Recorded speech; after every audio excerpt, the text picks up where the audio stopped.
When I'm not really enjoying being corrected by people by what technically is the definition of a full moon, I like to answer questions that I get on YouTube, so let's get to it. Hey Sean, I'm a silver-haired guitarist who started learning a couple of years ago. Sometimes I find your videos go straight over my head, but this one hit a nail on the head for me. Excellent. My problem is that I have difficulty moving from an open chord to a bar chord. There's a small pause between where my second, third, and fourth fingers are placed on the strings followed by the bar. Any advice, please? We've definitely all been there. Trying to cut down on the time it takes to switch between an open chord and a bar chord is something that can be really hard to conquer. I think the best tip that I can give you is think of the root note first and don't even think of it as a bar chord. So for example, let's take like a C major to a B minor chord, something like that, right? So if we just have regular C major, everyone's favorite open chord, and we have to kind of jam our hand into a B minor bar chord, where it's, you know, the second fret of the A string, fourth fret on the D and G string, third fret of the B string, and then the second fret of the high E string. Really lead with the root note. So what I mean by that is when you have a C major chord, I'm hitting the root, and then the chord, go right to the B in the B minor note, and that gives you a split second extra. So that little pause that you're describing as far as like getting your whole hand to work together, that can really just be solved by buying a split second with just running to the root note first. I see a lot of times beginner intermediate players will try to almost make the bar chord backwards by getting their fingers down first and then maybe kind of building it from the top up. I really think a great way to do it a little faster is just to jump to the first note and then get the rest of it right there.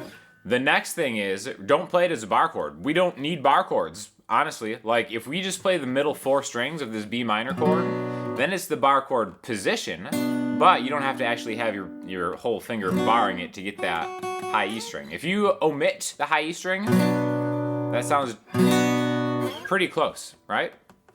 So I really think that's just a good way to kind of come at it. C major to B minor, C major to B minor, whatever chord you're going for. You know, even if you want to go G major, like a more bar chord way to do it. In fact, by not barring certain chords, you kind of get cool different sounds. Like, let's take that G major chord. A lot of times you're supposed to hold down the entire third fret with your pointer finger and then use the rest of your fingers to get that. But if you just use that shape, where it's just your pointer finger, ring finger, pinky, and middle, just like a 4-finger voicing of it, you can leave the other strings open and get like an open B and an open E on top of it. That could be like a G major 6, something like that. You can slide that around. And really just by opening up those bar chords, I think it actually kind of opens up a lot of sonic possibilities. Now, another thing that I kind of wanted to talk about in the same question is in the live feed on Sunday, someone asked if my fingers ever got tired playing these like 3-4 hour shows. I had like a back-to-back 4-hour show and then a 3-hour show like the day after. And one of the things I forgot to mention in the live feed was how my performing guitar is actually much different than like my recording guitar. So this is a Martin GPC PA4, and you rarely ever see this on the channel in any of the lessons because it's set up as like a performing guitar. So what that means is the strings are a lot lighter than I would normally have on a guitar to make it sound its best, right? You probably already heard it. Like the sound of these, you hear that? That kind of loose string sound. There's a little bit of the banging up against the frets. It just kind of sounds messy. While through a PA system, it doesn't sound that way. So I really don't think this guitar sounds its best or sounds as good as it could be if there were 12 or 13 gauge strings on this. This is really like a custom light string set that doesn't sound great acoustically, but it really cuts down on a lot of like the wear and tear on your hand when you're playing these like marathon live shows, which again, you know, for bar chords and stuff, all that stuff, it doesn't matter who you are. If you are playing bar chords on an acoustic guitar for 4 hours straight, like there's going to be some fatigue that sets in. So I use Elixir Custom Light 11s on the live guitar. Sounds great plugged in, but acoustically, it just kind of has like a brightness that I'm not totally down with, which is why I usually use 12s or 13s on most of the acoustic guitars that I use in the videos like this. Finally, an international giveaway. Good luck, guys. So if you haven't entered the Journey Instruments giveaway, do so. I'll link you in the description. It's just a couple videos ago.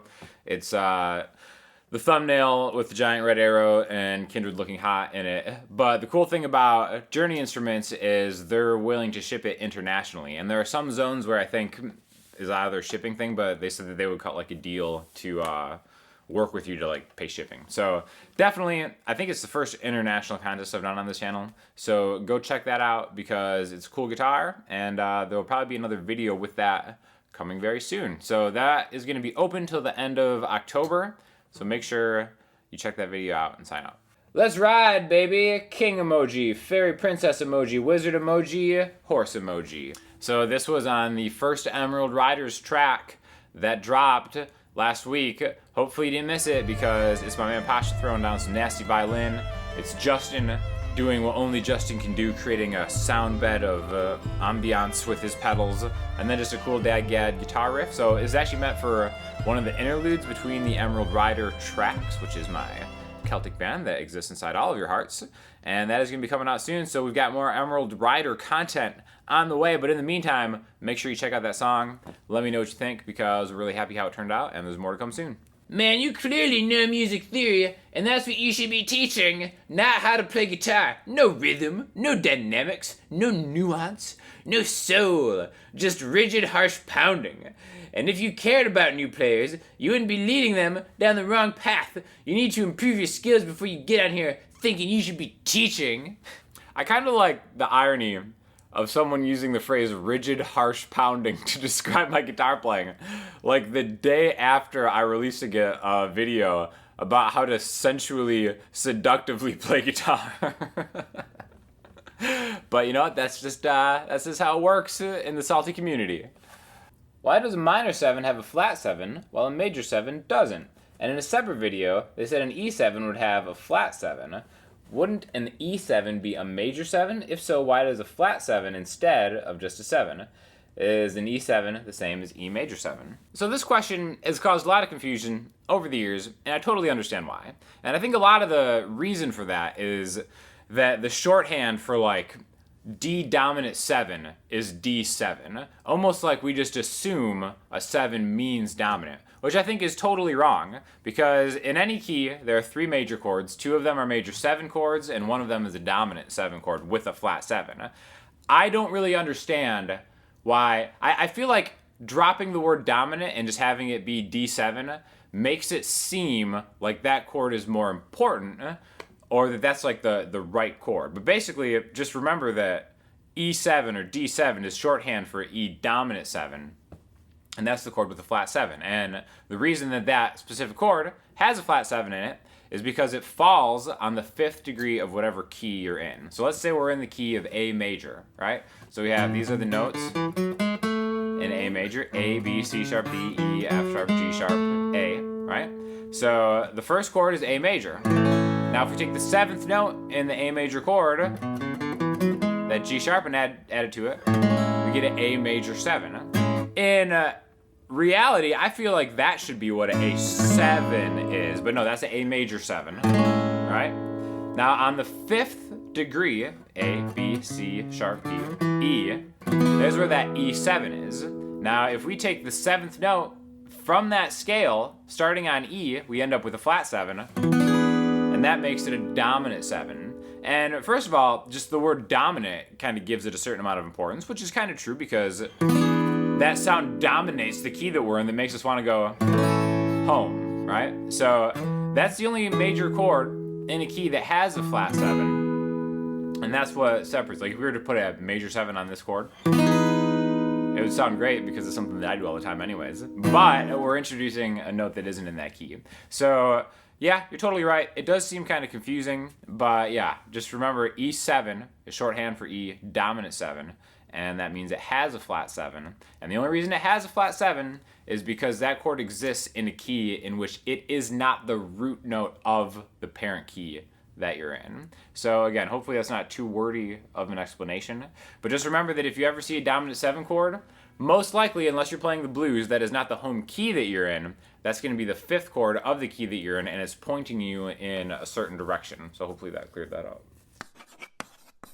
For listening homework this week, I'm going to throw you to a band called Beach House, which is a band I've kind of slept on. I've known about them for a while, but Cindy's a big fan of them, and she turned me on to them, and definitely, they got some cool, very chill, atmospheric music that I'm going to link you to, so check that out. If you have any questions or comments, hit me up in the comment section, Instagram, Twitter, or the website. I'll talk to you all soon. Thanks a lot.